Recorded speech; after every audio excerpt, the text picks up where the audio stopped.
Magandang umaga, nagbabalik ang BTV Newsbreak. Hinamon ni Pangulong Rodrigo Duterte si Senador Laila de Lima na sampahan siya ng impeachment complaint kung impeachable offense ang kanyang ginawang pagtatanggol sa mga pulis na nakapatay kay Albuera Mayor Rolando Espinosa.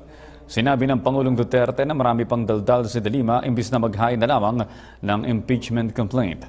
Sa panig ni Chief Presidential Legal Counsel Salvador Panelo, hindi impeachable offense ang ginawa ng Pangulong Rodrigo Duterte at walang paglabag sa batas. Hindi naman daw inaabsuelto ng Pangulo ang grupo ni Superintendent Marvin Marcos, bagkus ay ipinauubaya sa korte ang pagdedetermina ng kanilang pagkakasala. Pero habang wala pa daw hatol ang korte, tungkulin anya ng Pangulong Duterte na ipagtanggol ang mga pulis na tumutupad lamang sa kanyang utos na tugisin ang mga sangkot sa iligal na droga. Sa iba pang balita, magiging matatag ang banking sector ng Pilipinas sa susunod na taon. Ayon sa report ng Fitch Ratings na may pamagat na 2017 Outlook Asia Pacific Banks, asahan na ang matatag na domestic demand na palalakasin pa lalo ng pagbuhos ng remittance at kita sa business process outsourcing at iba pang pagkukunan sa larangan ng investment at ekonomiya. Paliwanag pa ng Debt Watcher, minamadali ng pamahalaan ang infrastructure na maaaring makadagdag ito sa paglago ng ekonomiya hanggang sa 6.6% sa 2017. Una nang ipinagmalaki ni Budget Secretary Benjamin Diokno na maglalaan ng gobyerno ng 8.2 trillion pesos na pondo para sa Golden Age of Infrastructure sa susunod na 6 na taon. This idiot human rights kept on including this dilemma. Hindi na niya na serialize na nga yung ano na eh. If I were dilemma, ladies and gentlemen, I'll hang myself.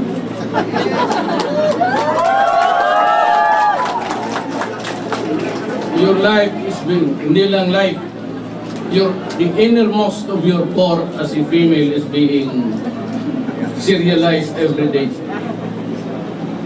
Dapat ka mag-resign ka. You resign. Pinapakita ngayon, you resign. Wala ka ng mukha. Pakita mo sa mga babae. Follow me. You know? This is how to be a woman of the world.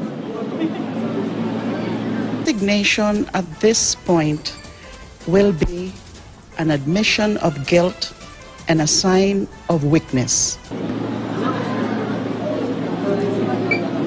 Mahirap. Noon, mayor ako, sabi niya, will prove that Duterte is the leader of the DDS. Sinabi ko, what is DDS? Davao Development System. Why do you have to interpret it the wrong way? Sino ba bang gusto pumatay ng kapwa ko? You think it's very easy to kill a fellow human being? You build a nation over the bones of your countrymen? Pero I have to save, I said, this generation. Otherwise, compromise na ang society natin. No good anymore. Masyado malawak, by the millions. So, the previous, what? They allowed it to bloom. Iniisip mo ngayon, nandito ka, taga Maynila ka. What do you think? What do I think? I'll read your mind. Iniisip mo, pamilya mo, walang gagawa ng masama, akyatin ka ng bahay. Noon, gabi mo umakyat, ngayon harap-harapan. Tapos, patayin, rape, that easy. Kumpat ng liog, that easy. There's no report galing ng human rights. Even to condole and commiserate with the... Kaya pero ako, let me just also insert one leader natin. Ewan in Tacloban, so maraming salamat sa inyo. At least, kung ako kasi hindi kayo nagkamali. Also on September 22, meron pa rin ho finorward sa akin o meron finorward po itong text na ito sa akin Ito naman ay tungkol sa dati kong PSG guard na si Jonel Sanchez.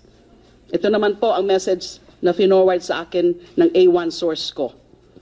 A friend and former NBI is the godfather of PSG Jonel Sanchez being implicated as the bagman of De Lima.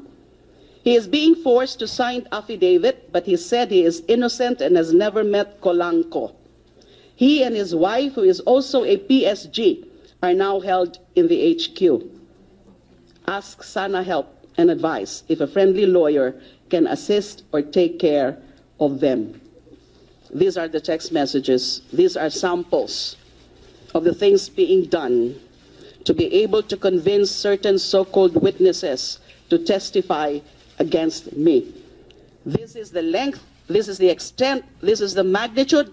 Hindi pa nga ho kumpleto ito kasi hindi pa ho pwedeng ibulgar yung iba pa na mga impormasyon ko.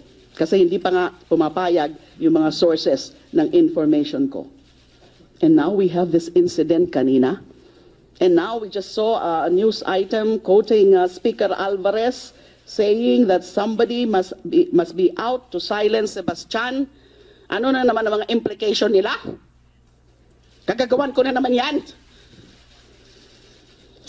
Sila ang naggigipit sa akin.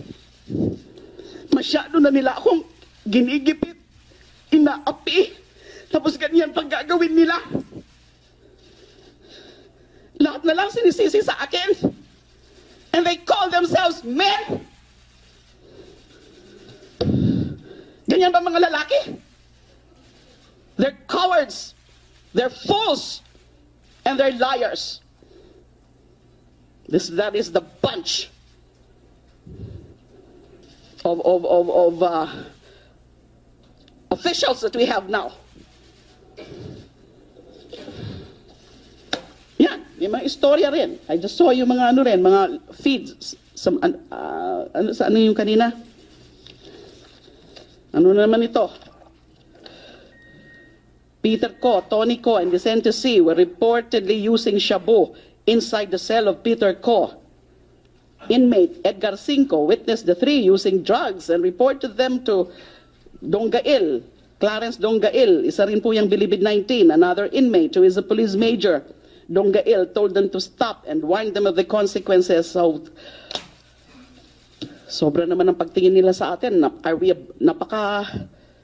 Tanga naman natin na maniniwala tayo sa mga ganyang istorya.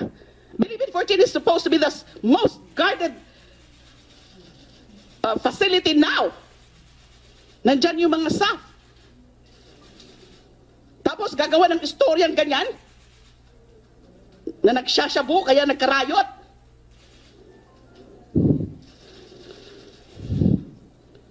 Tama na po. In your desperation, Pangulo, para siraan niyo ako.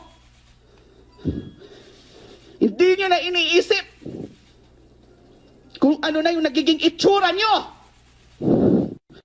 sa mata ng bayan at sa mundo. Kayo na po ang pinagtatawanan. Hindi po ako. Inosente po ako. Tama na, nagkakamali na kayo. Iba-iba na yung mga version nyo, iba-iba na yung mga istorya nyo. Kung ano-anong mga iniimbento nyo, katulad nung kahapon na naman, ano naman 300 million na yan. Tama na po. Sino yung mga susunod nilang gigipitin? Sino yung mga susunod nilang gagawa ng kwento? Sino yung mga privacy na mga sisiraan? Mga former staff ko, mga former officials ko. Nalapitan nyo na po lahat. Alam ko po yan, nakakarating po sa kanila mga sumbong nila sa akin. And I feel so helpless. I cannot even help them with lawyers.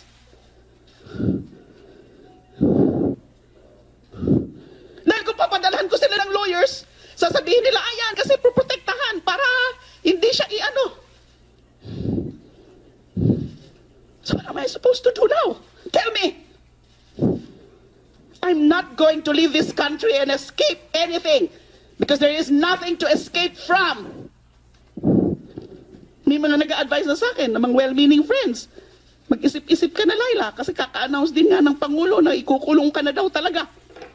Maghanap ka na ng asylum. Why should I do that? I want to fight here in my country. Hindi pa ako duwag. Dahil wala pa akong kasalanan. Yung mga nagtatago lamang. At saka yung mga walang mga mga duwag ang umaatras. Hindi po si Laila de Lima. Hindi po ako pinalaki ng tatay ko na maging duwag. Tama na. Hulihin niyo na ako ngayon. Kung yan naman talaga gusto niyo, ikulong niyo na ako ngayon. I'm here. Do what you want to me, Mr. President. I'll wait for you.